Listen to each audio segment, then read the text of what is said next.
Hi, everybody. Thank you for joining me once again for Get Your Money Right with Yvonne. I'm Yvonne. How's it going?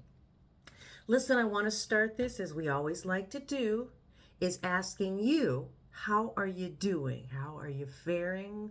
How's your day going? Just thinking about you. And I always want to acknowledge people and just let them know that the universe is thinking of you and sending good thoughts, and just hope everything's okay. So at the end of this, if you would like to join this community, we would love to have you. But don't worry about it now. We'll go on about our lessons and you can just see if you'd like to join. So, what's new with me? Not a whole lot. Everything, we're all good, and just staying above water as you hope you can do. Most of us are hopeful that we can do that. And it isn't just about hoping. How do we put ourselves in the position to be doing okay? And so that's what this series of things that we do here is all about. Just take care of yourself. And you want to take care of today. Obviously, you've got things you have to take care of to live and to thrive, but you also need to look at your future. And we just want to help, because I know when I was coming up, I would have loved to have had a community like this to talk about any challenges, any thoughts. Because you read these stories about people with whatever, 1 million, 2 million, $5 million for retirement. And I don't know about you. I'm guessing because you are here, that is definitely not you. But we can have a good retirement too. And so, what do we do to put ourselves in that position is what this is all about. Okay? So, I'm just going to bring up one of our books, Financial Literacy and Life Skills for Kids. And if you'll recall, we don't care, it says for kids. Yes, we can teach the children things, but maybe we can learn something too. Okay, this is about being back to basics, right? So I was flipping through this book, and one of the things that I really liked was the kids got to put together a budget. Yeah, can it be boring? Sure. But it doesn't have to be hard. It can be as easy as this: what you make and what you spend. And one thing, I wasn't terribly happy about this book in that income, and then it goes right into expenses. The expense you should worry about first and foremost is yourself. Make sure to pay yourself first, whatever that looks like for you. Maybe it's just $50 a paycheck, maybe it's $100 a paycheck, but whatever you do, pay yourself first. Okay, this is how you come up with a savings. This is how you come up with money to do things, emergency money, paying for your insurance, whatever it is. Pay yourself first, put that money away so that you're not scrambling when that bill that is coming. Okay? Your insurance, whatever things pop up. You need a new driveway, your car needs repairs. Something is going to come up.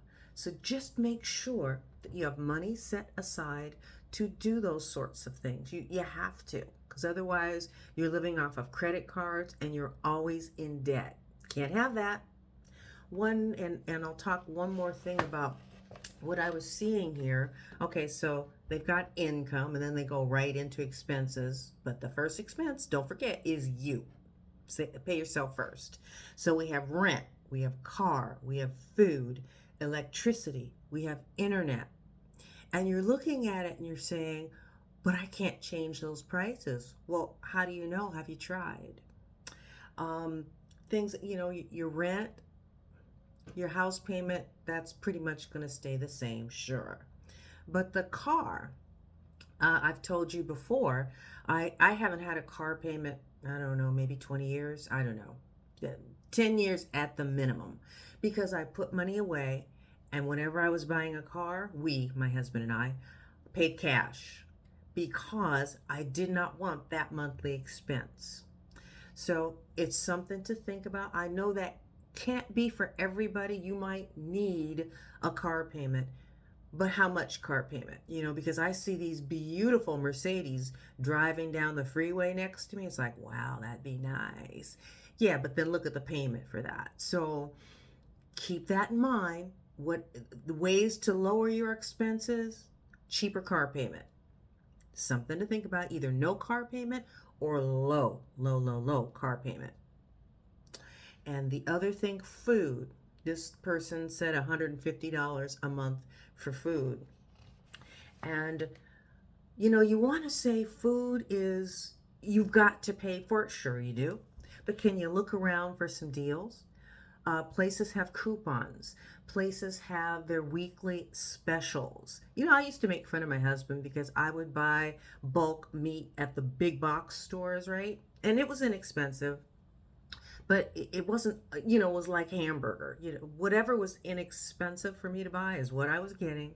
Well, my husband, he found a grocery store, a higher end grocery store, which normally I don't go into, and neither does he, as a rule. However, some of these places, they only keep meat for it's still perfectly good, but it isn't as fresh as they would like.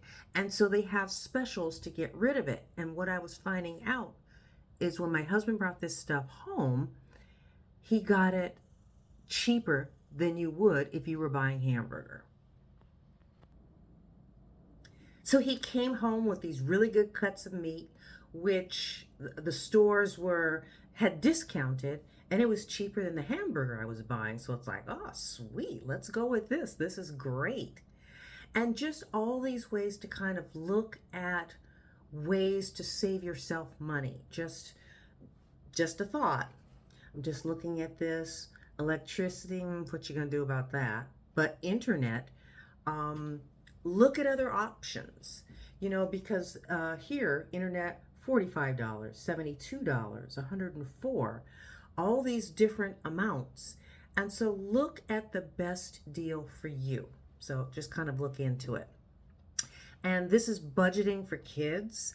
And I'm just reminded of a story years ago. My sister and niece were visiting, and we went to a theme park, amusement park type of a situation. And my niece asked my sister for money because she wanted to go buy things. And my sister said, no, if your aunt wants to give you money, fine. Then my niece looks at me, can I have some money? I pull out a 20 and I hold it up. And I go, hun, absolutely, you can have it. But I need you to understand, when this is gone, that's it. There is no more. Don't come to me. So be very careful about what you spend this money on.